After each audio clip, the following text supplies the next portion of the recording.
Hello बच्चों, आज का जो हमारा टॉपिक है वो मैट्रिसेस है और आज हम लोग मैट्रिसेस के ऊपर बात करने वाले हैं। और ये चैप्टर कोई ख़ास चैप्टर नहीं है, थोड़ा इजी है। अगर आप लोग इसके कंसेप्ट्स को ध्यान से अगर पढ़ते हैं तो थोड़ा सा इसके एप्लीकेशंस वगैरह क्या होते हैं बहुत इजी हो जाते हैं। और प्लस पॉइंट ये है कि अगर इस टॉपिक को आप थोड़ा सा स्ट्रॉन्ग कर लेते, थोड़ा सा इस पर ध्यान दे देते हैं तो आपके जो मेंस में क्वेश्चंस जो आते हैं मैट्रिसेस के ऊपर वो आपको बन जाएंगे, छूटेंगे आपसे क्वेश्चंस नहीं, ठीक है ना।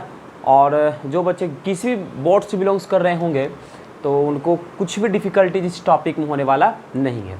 तो आइए हम लोग इस टॉपिक को स्टार्ट करते हैं और देखते हैं कि क्या क्या ये टॉपिक हमारा कहता है।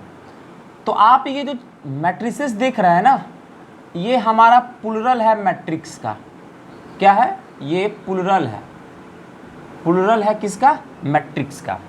अब ये मैट्रिक्स क्या होता है? देखिए, मैट्रिक्स जो चैप्टर इसका बहुत सारा एप्लीकेशंस वगैरह कंप्यूटर्स वगैरह में भी, आप इसमें हायर स्टडीज में भी जाइएगा तो आपको मैट्रिक्स पढ़ना पड़ेगा आपको। तो मैट्रिक्स जो होता है ना, ये एक प्रकार का अरेंजमेंट होता है। तो कैसा अरेंजमेंट होता है और किसका अरेंजमेंट होता है? तो ये जो मैट्रिक्स जो होता है ये रेक्टेंगुलर अरेंजमेंट होता है और किसी नंबर या फंक्शन का रेक्टेंगुलर अरेंजमेंट होता है। ठीक है, तो हमारा क्या पता चला मैट्रिक्स हमारा क्या है? तो मैट्रिक्स जो हमारा है ये हमारा रेक्टेंगुलर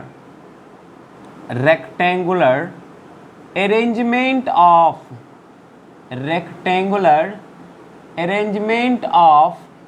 नंबर और फंक्शन। ठीक है, क्या है भैया? ये हमारा मैट्रिक्स जो है ये रेक्टेंगुलर अरेंजमेंट ऑफ नंबर या फिर फंक्शन है। और ये नंबर जो हैं ये दोनों हो सकते हैं, ये मे बी रियल और इमेजिनरी। ठीक है, ये दोनों चीज़ें हो सकते हैं। और जब मैट्रिक्स जो होता है ना, वो जो नंबर और रेक्टेंगुलर अरेंजमेंट होता है उसको हम लोग इस ब्रैकेट में लोग रखते हैं। ठीक है, या फिर उसको हम लोग इसके अंदर हम लोग रखते हैं, इसके अंदर हम लोग रखते हैं, या फिर इसके अंदर हम लोग रखते हैं। तो हम लोग इसको कह सकते हैं कि matrix is usually denoted as, matrix is usually denoted as this bracket. इस ब्रैकेट के अंदर हम लोग लिखेंगे। ठीक है, जैसे आप नंबर वाला बात कर लो, जैसे आपको हो गया 1 2 3 4, ये आपको लग गया क्या है? ये एक प्रकार का रेक्टेंगुलर अरेंजमेंट हुआ। ठीक है, ये रेक्टेंगुलर अरेंजमेंट हुआ। ठीक है, ये किसका? रियल नंबर का रेक्टेंगुलर अरेंजमेंट हुआ। आप ऐसा अगर कह सकते हैं 1 + 3 आयोटा 0 -1 5 + 7 आयोटा, ये क्या हुआ आपका? ये इमेजिनरी नंबर का रेक्टेंगुलर अरेंजमेंट हुआ। और आप ऐसा अगर कह सकते हैं sine theta cos theta minus cos theta और माइनस साइन थीटा, तो ये आपका किसका हुआ? ये फंक्शन का आपका रेक्टेंगुलर अरेंजमेंट आपका हुआ। ठीक है, तो यही हमारा मैट्रिक्स होता है। अब आइए इसमें कुछ छोटी छोटी बातों को हम लोग देखते हैं। अब देखिए, ये जो आप जो देख रहे हैं ना, ये हॉरिजॉन्टल लाइन, इस हॉरिजॉन्टल लाइन को हम लोग क्या कहते हैं? रॉ कहते हैं। इस हॉरिजॉन्टल लाइन को हम लोग रॉ कहते हैं। और ये जो आप जो देख रहे हैं वर्टिकल लाइन में जो जो नंबर लाइन कर रहे हैं, क्या है? इसको हम लोग कॉलम कहते हैं। इसको हम लोग क्या कहते हैं? कॉलम कहते हैं। सिमिलरली ये रो हो जाएगा और ये कॉलम होगा, इसमें भी सिमिलरली ये रो होगा और ये हमारा कॉलम हो जाएगा। ठीक है, चलिए इसके बाद से फिर अब हमारा जो नेक्स्ट आता है कि ये सब जो नंबर्स को आप देख रहे हैं ना, कि इस बॉक्स के अंदर ये सब जो नंबर जो लिखा गया, इन सारे नंबर को हम लोग एलिमेंट कहते हैं। इसको हम लोग क्या कहते हैं? एलिमेंट कहते हैं, या फिर इंट्रीज हम लोग कहते हैं इसको। ठीक है, और ये जो मैट्रिक्स जो होता है, matrix is usually denoted as capital letter. Matrix is usually denoted as capital letter. Capital letter, इसको हम लोग क्या करते हैं? कैपिटल लेटर से रिप्रेजेंट करते हैं। जैसे ये मैट्रिक्स है तो हम लोग लिखेंगे मैट्रिक्स ए बराबर दिस हमारा है, तो ये आ जाएगा हमारा कैपिटल लेटर होगा। ठीक है ना, उसके अंदर जो नंबर्स होते हुए सारे उसके एलिमेंट होते हैं। उसके बाद से अब हम लोग बात करते हैं कि ऑर्डर ऑफ मैट्रिक्स क्या होता है, मैट्रिक्स का ऑर्डर। तो अब ये समझिए ऑर्डर क्या होता है। फॉर एग्जांपल कि आप अगर जैसे बीइंग अ टीचर मुझे पढ़ाने के लिए एक वाइट बोर्ड बनवाना है, तो मैं कहूँगा भैया दुकानदार के पास जाकर मुझे भैया बताओ 7x7 का, मतलब 7 फीट लंबा 7 फीट चौड़ा, 7x7 कहने का मतलब ही होता है 7x7 का मुझे बोर्ड बना दो भाई। तो क्या समझेगा कि वो जो बंदा का जो रिक्वायरमेंट है वो चाहता है कि मुझे 7 फीट लंबा और 7 फीट चौड़ा मुझे बोर्ड चाहिए, ठीक है ना। तो उसी प्रकार जब भी हम लोग ऑर्डर ऑफ मैट्रिसेस को लिखते हैं तो हम लोग ये देखते हैं कि उस मैट्रिक्स के अंदर कितना रो है और उस मैट्रिक्स के अंदर कितना हमारा कॉलम है। तो रो और बाई कॉलम ये दोनों क्या बता देता है, उस मैट्रिक्स का ऑर्डर को बता देता है, उस मैट्रिक्स के साइज को बताता है, ठीक है ना। तो ऑर्डर ऑफ मैट्रिक्स हमारा क्या हो जाएगा, जो हमारा होगा ऑर्डर ऑफ मैट्रिक्स जो होता है ये बताता है हमारा कि रो बाई कॉलम, ठीक है। उस मैट्रिक्स के अंदर कितना रो है और कितना कॉलम है ये बताता है। रो बाई कॉलम करके यहाँ लिख दीजिए और आपको उस मैट्रिक्स का ऑर्डर आपको पता चल जाएगा। एग्जाम्पल के तौर पर देखेंगे कि इस मैट्रिक्स का हमारा ऑर्डर क्या होगा, ठीक है। आप लोग कमेंट सेक्शन में लिख करके बताइए कि इन तीनों मैट्रिक्स का ऑर्डर क्या होगा, ठीक है। तो इसमें देखो तो कितने रो हैं, एक रो और ये दूसरा रो, और यहाँ देखो ये एक कॉलम और ये हमारा दूसरा कॉलम। तो इसमें पता चला 2 रो और 2 कॉलम है। तो यहाँ पर लिख देंगे इसको 2/2, इसको क्या पढ़ेंगे 2/2, ठीक है। और यही क्या बता देता है, आपका ऑर्डर को बता देता है, ठीक है, कि ये मैट्रिक्स कितने ऑर्डर का है, तो 2/2 ऑर्डर का है। जैसा ही आप फिर कहते हैं कि हमें 2/2 ऑर्डर का एक मैट्रिक्स को कंस्ट्रक्ट करो, तो इससे यह पता चलता है कि आपको मैट्रिक्स जो बनाने हैं उसमें 2 रो होना चाहिए और 2 कॉलम होना चाहिए, ठीक है। उसी प्रकार फिर ये हमारा है रो 1 है, अगेन ये हमारा रो 2 देखो ये हमारा देखो कॉलम 1 है और ये हमारा कॉलम 2 है। तो इस मैट्रिक्स का भी ऑर्डर हमारा क्या निकल गया 2/2, एंड फाइनली इस मैट्रिक्स का भी ऑर्डर हमारा क्या है 2/2, ठीक है। दूसरा हमारा फिर कॉन्सेप्ट आता है नंबर ऑफ एलिमेंट का, नंबर ऑफ एलिमेंट, कि उस मैट्रिक्स के अंदर कितना एलिमेंट है वो कैसे में पता चलेगा। तो नंबर ऑफ एलिमेंट को हम लोग जो कैसे निकालते हैं, तो वह भी रो बाय कॉलम कर दो, तो यहाँ से आपको क्या पता चल जाता है कि उस मैट्रिक्स के अंदर कितना एलिमेंट है वो हमें पता लग जाता है, ठीक है। एग्जाम्पल के तौर पर अगर हम देखना चाहें कि बताइए इस मैट्रिक्स के अंदर कितना एलिमेंट है, तो इसके रो और इसके कॉलम मल्टीप्लाई कर दो तो 2 रो है 2 कॉलम, मतलब 2 दूजा 4 हुआ, मतलब इस मैट्रिक्स के अंदर 4 एलिमेंट होगा, 4 इंट्रीज होगा। देखो 1 2 3 4 हो गया। सिमिलरली यहाँ 2/2 यहाँ भी मल्टीप्लाई होकर 4 हो जाएगा, 1 2 3 4 देखो यहाँ 4 एलिमेंट है। सिमिलरली यहाँ भी देखो तो 2/2 4 हो गया, तो यहाँ भी देखो 1 2 3 4 करके हमारे पास 4 एलिमेंट हो गया। तो जब कभी भी नंबर ऑफ एलिमेंट निकाला रहता है तो रो बाय कॉलम हम लोग करते हैं तो नंबर ऑफ एलिमेंट हमारा निकल जाता है।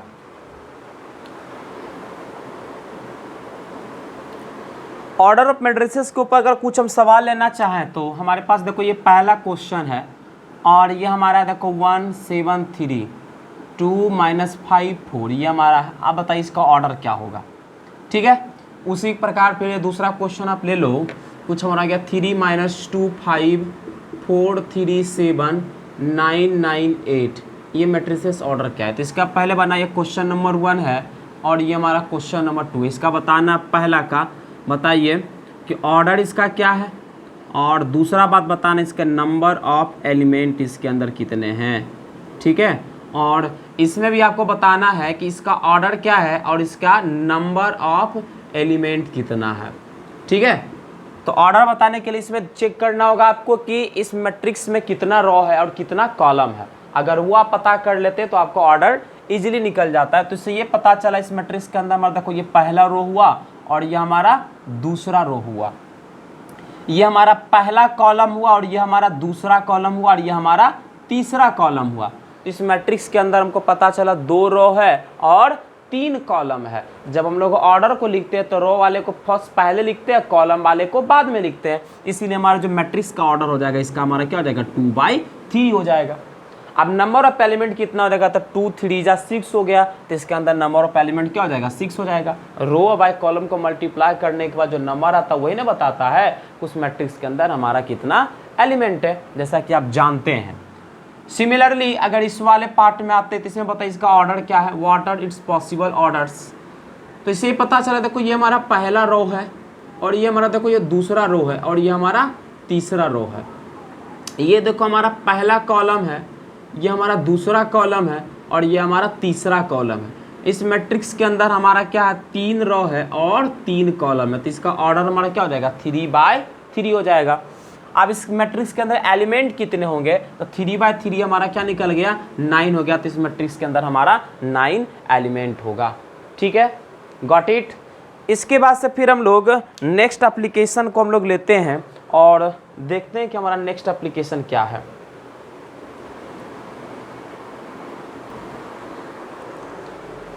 In general matrix is represented as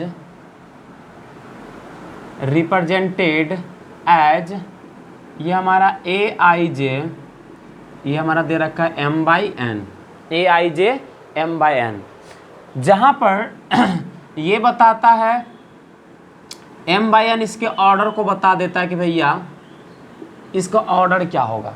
क्योंकि हम जो मैट्रिसेस जो पढ़ रहे हैं 2 ऑर्डर का 3 ऑर्डर का अभी तक हमने मैट्रिसेस को पढ़ा, तो क्या 2 ऑर्डर का ही 3 ऑर्डर का ही मैट्रिसेस हो सकता है?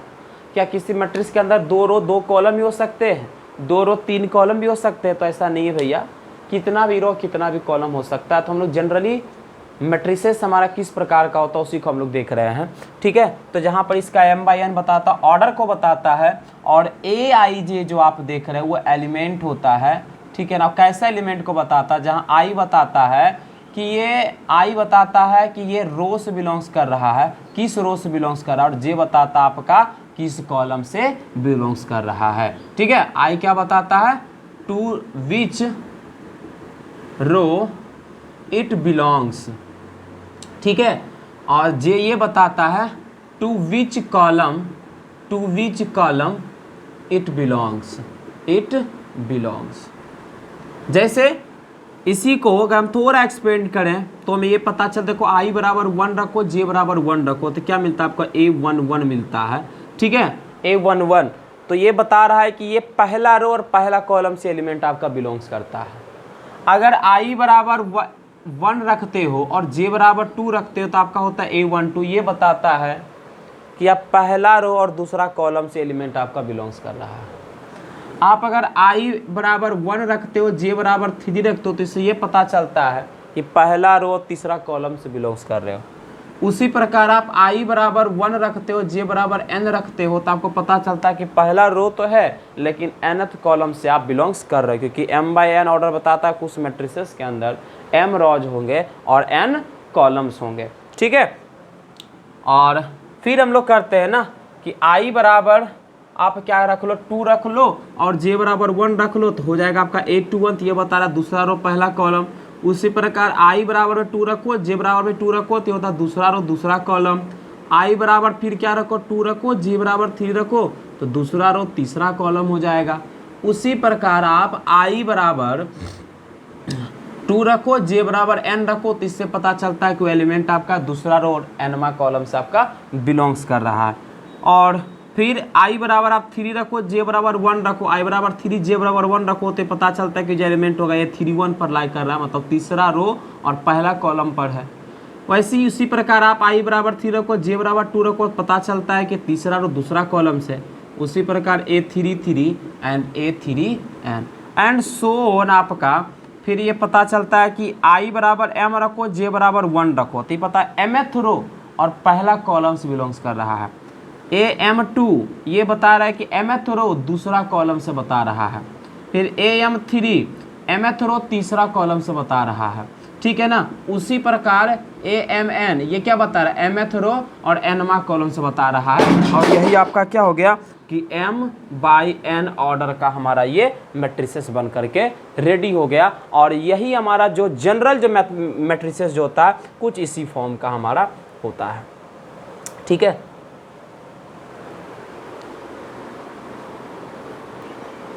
अब आइए हम कुछ एलिमेंट पर कुछ क्वेश्चंस को इसके ऊपर ले रहे हैं। जैसे इसमें क्वेश्चन नंबर 1 ये आ गया, ये हमारा मैट्रिसेस 2 3 5 7 9 8 3 -5 7 ये हमारा मैट्रिसेस है। ठीक है। और इसमें हम पूछ रहे हैं कि बताइए इसका ऑर्डर क्या होगा, इसमें नंबर ऑफ एलिमेंट कितना होगा, इसके A21 पर, A32 पर, A33 पर, उसके बाद A11, A23 पर कौन सा एलिमेंट आपका आ रहा है ये बताना है आपको। ठीक है, तो बताओ ऑर्डर इसका बताओ। तो ऑर्डर रो बाय कॉलम, आपको ये देखना होगा कि मैट्रिक्स के अंदर कितना रो है और कितना कॉलम है, तो आपको ऑर्डर पता चलेगा।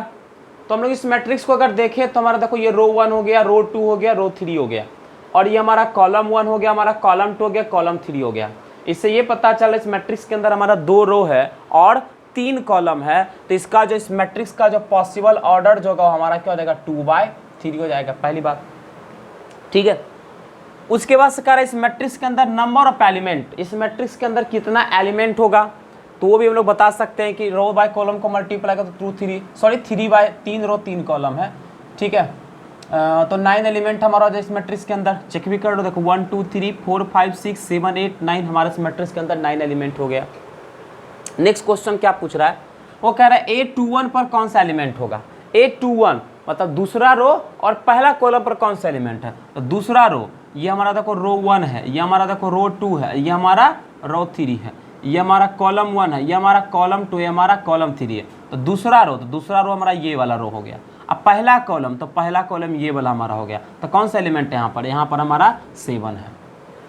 ठीक है, उसी प्रकार हमारा क्या A32 मतलब क्या, तीसरा रो हमारा ये हो गया और दूसरा कॉलम पर ये हो गया। तो हमारा एलिमेंट कौन सा है, इस पर एलिमेंट हमारा -5 है।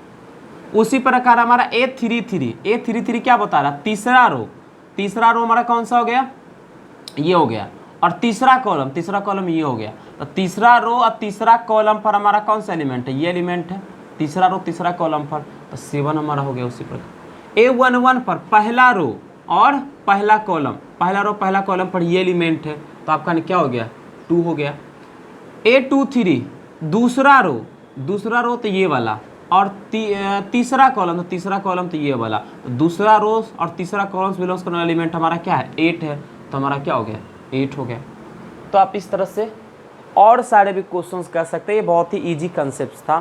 ठीक है, तो दूसरा हम लोग क्वेश्चन लेते हैं इसी के ऊपर, question 2, construct A matrix of order 3/2 where Aij is equal to दे रखा हाफ 3i प्लस 6j का मॉड है। ठीक है, ये हमारा दे रखा है और इस मैट्रिक्स को कंस्ट्रक्ट आपको करना है। सॉल्व करते हैं हम लोग। मुझे चाहिए कि Aij चाहिए, इसका ऑर्डर क्या होना चाहिए, इसका जो ऑर्डर हमारा होना चाहिए 3/2 होना चाहिए। ठीक है, मतलब मुझे चाहिए Aij ये 3/2 ऑर्डर का। तो कुछ नहीं करो, पहले बना लो मैट्रिक्सेस को। कैसे बनेगा, i बराबर 1 j बराबर 1 रखो तो A11 निकल जाएगा, i बराबर 1 j बराबर 2 रखो तो A12 हो जाएगा, क्योंकि 3 रो और 2 ये कॉलम है तो 2 कॉलम सीमित हो गया A12। फिर देखो i बराबर 2 रखो j बराबर 1 रखो तो क्या मिल जाएगा A21, i बराबर 2 रखो j बराबर 2 रखो तो क्या मिल जाएगा आपके पास A22 हो गया। 2 ही रो था तो 2 रो पर रिस्ट्रिक्शन आ गया। फिर 3 कॉलम था तभी 2 ही कॉलम हुआ, सॉरी 3 रो था तभी 2 ही रो हुआ है, और 2 कॉलम था तो 2 कॉलम तुम लोग लेकर चल ही रहा है, तो एक कॉलम और भी आएगा। तो कैसे आएगा, फिर रखो i बराबर 3 रखो तो हो जाएगा A3 और j बराबर A31 और उसी प्रकार A32, ये हो गया आपके पास। Aij आपका दे रखा है ना 3i प्लस 6j दे रखा है, तो कोई दिक्कत नहीं। A11 निकाल लो पहले, A11 क्या होगा, उसके बाद से A11 निकाल करके A11 के प्लेस पर जो नंबर आएगा वो रख देना उसको। तो A11 निकाले तो i बराबर 1 j बराबर 1 है, तो रख दो 3 × 1 प्लस 6 × 1, तो क्या रहेगा आपके पास 9। उसी प्रकार निकालो A12 चाहिए तो A12 निकालो, A12 मतलब क्या, i बराबर 1 रख दो और j बराबर 2 रख दो, तो क्या मिल जाएगा आपके पास 3 प्लस 12 इक्वल टू 15 हो गया। फिर चाहिए आपको A21, तो A21 के लिए क्या, i बराबर 2 और j बराबर 1, क्या निकल गया 6 प्लस 6 इक्वल टू 12 हो गया। फिर निकालो A22 क्या हो जाएगा आपके पास, आई बराबर 2, आई बराबर 2 और जे बराबर भी 2, क्या हो जाएगा 6 + 12 इक्वल टू 18, 6 + 12 इक्वल टू 18। उसी प्रकार निकालो A31 निकाल लो, तो आई बराबर आपका हो गया 3 और जे बराबर हो गया आपका 1, तो 9 + 6 इक्वल टू क्या हो जाएगा 15। उसी प्रकार निकालो A32 क्या निकालेंगे, यही वाला कॉलम में रखो, आई बराबर रख दो 3 और जे बराबर रख दो 2, तो 6 × 2 क्या हो जाएगा 9 + 12 इक्वल टू कितना हो जाएगा 21। ठीक है, तो कुछ हमारा ये मिलेगा। बस कुछ नहीं करेंगे, अब इन सारे एलिमेंट को रख लेंगे। देखो A11 पे कौन आया 9 आया, तो 9 को रख लेंगे। A12 पर क्या आया 15 आया, तो 15 को रख लेंगे। A21 पर क्या आया 12 आया, तो 12 को रख लेंगे। A22 पर क्या 18 आया, तो 18 को रख लेंगे। A31 पर 15 आया, तो 15 को रख लेंगे। A32 पर 21 आया, तो 21 को रख लेंगे। और यही रिक्वायर्ड मैट्रिक्स हमारा 3/2 ऑर्डर का बन जाता है। मतलब कि आपको ऐसा क्वेश्चन आपको अगर पूछा जाए और आपको कहा कि एक मैट्रिक्स को कंस्ट्रक्ट करना जिसका कुछ ऑर्डर दे दे, जहाँ AIJ बता दे कि आपका ये है, तो उसमें एकमात्र आपको ये प्रोसीजर लगाना है कि सबसे पहले इस टाइप का बना लो मैट्रिसेस, क्या होगा पॉसिबल मैट्रिसेस क्या हो सकता है वो बना लो, और उसकी correspond A11 A12 A21 A22 A31 A32 जैसे हमने अभी निकालो कैसे निकालना है। तो इसके लिए भी देखो हमने क्या किया था, आई बराबर 1 जे बराबर A11 निकाला था, आई बराबर 1 जे बराबर 1 था, तो यहाँ पर भी आई बराबर 1 जे बराबर 1 पुट करके सोल्व हमने किया। तो ये हमारा ये क्वेश्चन था। और आप लोग देखिएगा कि थोड़ा सा नया हो, एक्सपीरियंस नहीं है, थोड़ा सा कोई बच्चे रहते नहीं, कैमरा को समझाना पड़ता है। अगर कुछ आपको प्रॉब्लम्स अगर रह जाती है मेरे वीडियोज में, तब कृपया मुझे कमेंट करें, ठीक है। मैं फिर से उस वीडियो को मैं बना करके डालूंगा।